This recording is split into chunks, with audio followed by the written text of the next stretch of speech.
in regards to behavioral health services.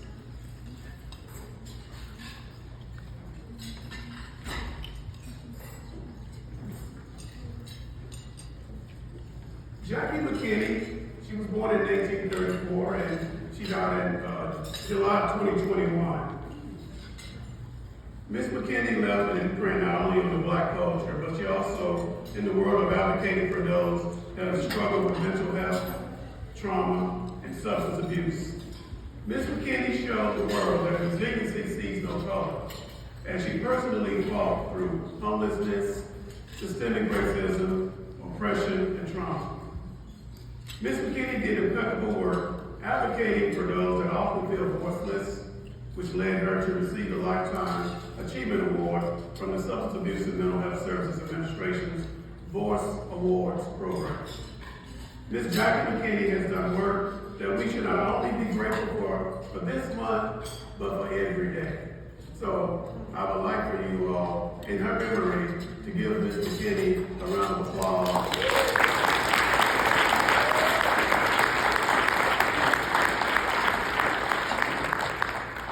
And just like Ms. McKinney is a pioneer, here in Houston, Texas, we have pioneers in the substance abuse field, in the addiction field, in the mental health field.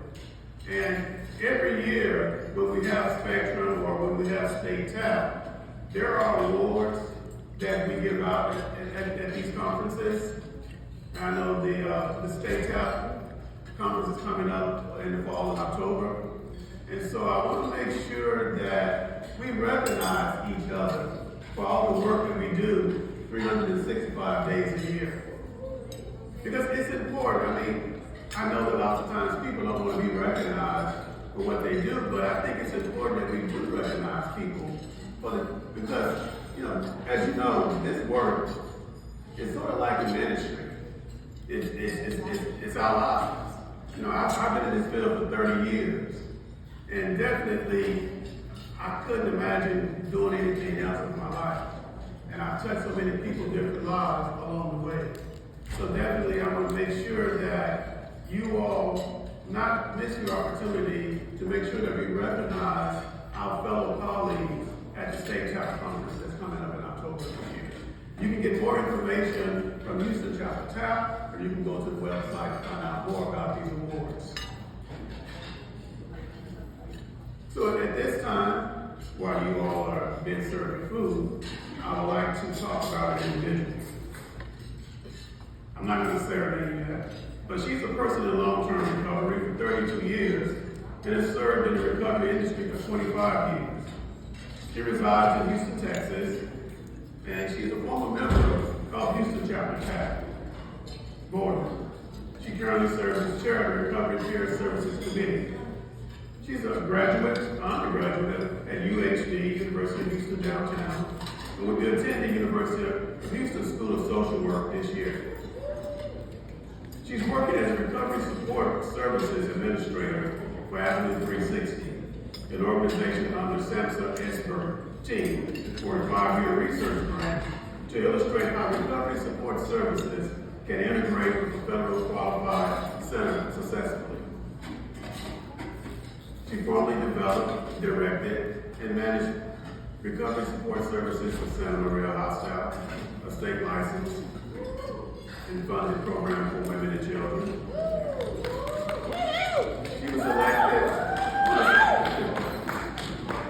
She was elected on a statewide stakeholder committee for House Bill 1486, letting care of peer services. She sounds like a rock star. To develop policies and procedures for the state of Texas Health and Human Services Commission. She was elected for development of the Peer Services Trainers Supervision Curriculum by Southwest ATAC and University of Texas Austin. She has received several local awards from DEA agencies, Houston Chapter TAP, Big Texas Recovery Rally, and for Lifetime Achievement and recognition from Harris County Sheriff Division. At this time, I would like to present to you all Miss Amelia.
California. My birth mother was Mexican and she died of acute hepatitis of the liver at the age of 26. And to compare to that about recovery, I am 64 years old and found recovery at 32 years old.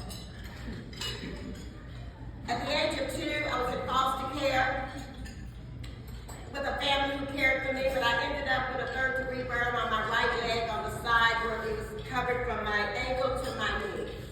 I was removed from that home and I was moved into adoption.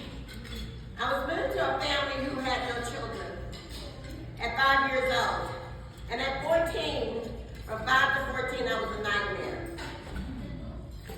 I was growing up with this family with a wild blood. How many of y'all know what wild blood is? I was raging like a tornado. At 17, I was forced to marry a man that was 17 years of my senior, and due to my runaway behavior, I became pregnant. And so my mother said, "You're going to either marry her, I'm going to call the sheriff's office on you right now." So I don't think he wanted to go to jail, so we married. And I looked upside that man's head, and I said, "I don't even love you, and I'm doing something that is very weird." So at age 23, I ran away from everybody, including leaving my 3 boys, to the union of this marriage, to a world filled with insanity, violence, and misery. At the age of 30, my life endured deep, deep, deep troubles and living in an illusion, which caused me to end up in jails repeatedly. At age 32, I found a bus going to Rush State Hospital, which is our mental health institution, and I found treatment there, and still I didn't stay sober. A former sponsor responded to my call, and she said I would take you to a place in Houston, and that place was Santa Maria Hospital.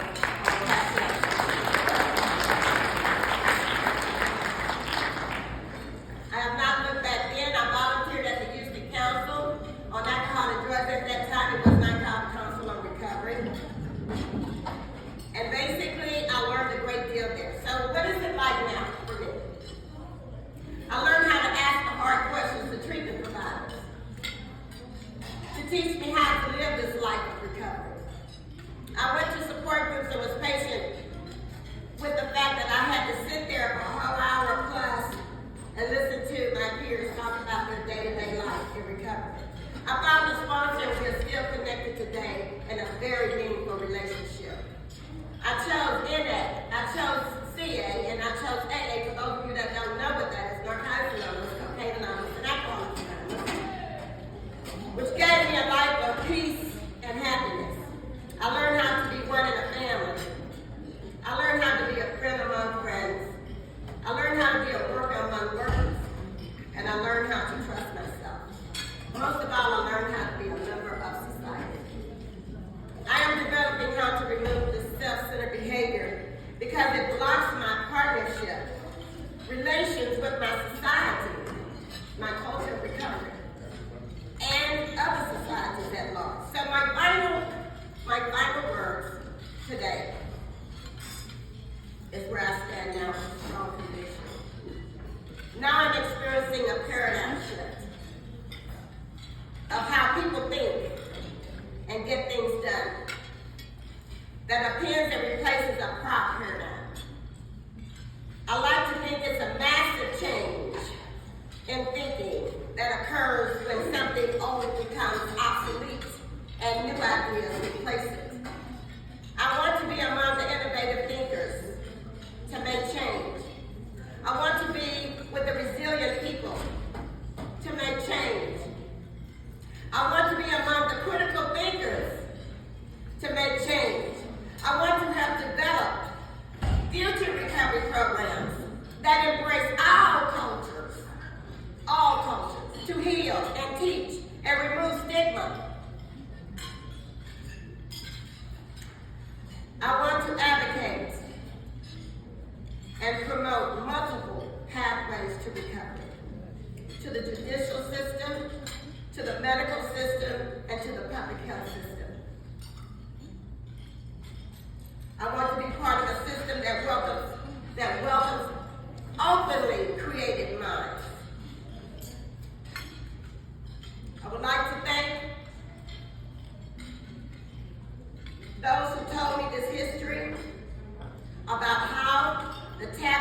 chapter exists, and the statewide chapter exists, and I'd like to thank John Cates for that.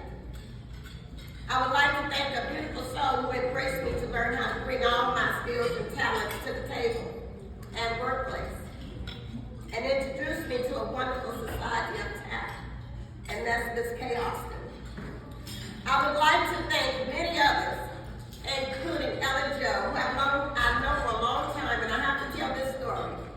I was in her treatment program, and I was very jealous of the fact that she drove a Mercedes. And I had a boyfriend, but I think we would call him something else today, that had a Mercedes. And they told me that I could not be with this man anymore. And I said, why?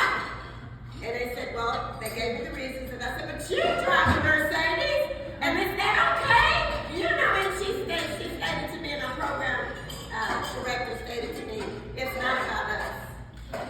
It is about you. But I love her today. She's still driving a Mercedes.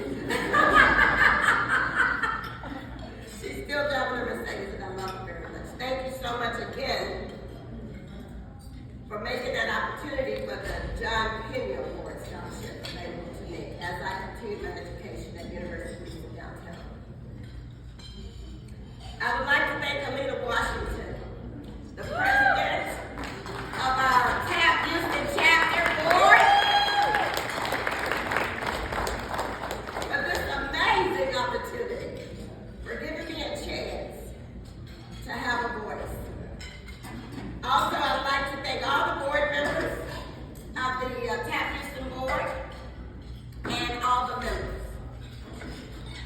I want to thank all of you for keeping hope alive for us that are in the community. I would like to thank Ellen Jo again for always being honest and giving me the hard facts. I thank her so much because she doesn't hold it back any punches. And I will end on this final note. Maya Angelou stated, I learned that people will forget what you said. People will forget what you did. But people will never forget how you made them feel. Yeah. I want to give a big hug to Santa Maria High School recovery coaches who have been my students for a very long time. For all the leaders that we touch throughout the Houston community, because Recovery Peer Support Specialist does have a voice in many capacities. We are everywhere. We are in hospitals. We're in institutions. We're in treatment centers. We're at clinics. We're at universities. We're everywhere. And we're not just stopping here. We're going further and further places. So I would invite my peers. I don't know, Andrew, are you here? Andrew, Kristen, Dr. Collier have some powerful messages that I embrace today, and this is giving us challenges. Don't forget Kim Harrington, who is the president-elect for the TAP Houston chapter, who's inviting us to the table for the legislation. Let's not just talk about it, let's be about it, and let's do something about it in Austin, Texas, and our state legislators, okay? That's where we make the difference. The only way that we can provide change is to look at the paradigm shift. The paradigm shift is what makes the difference. And I want to end on this note, and I'm done. Recovery. Does everybody just say this? If you could just give me a moment, because it's so important, it's so critical. Repeat after me. Recovery. It's a process of change. Through which individuals improve their health and wellness. Live a self-directed life. And strive. Come on, let's strive. To reach your full potential.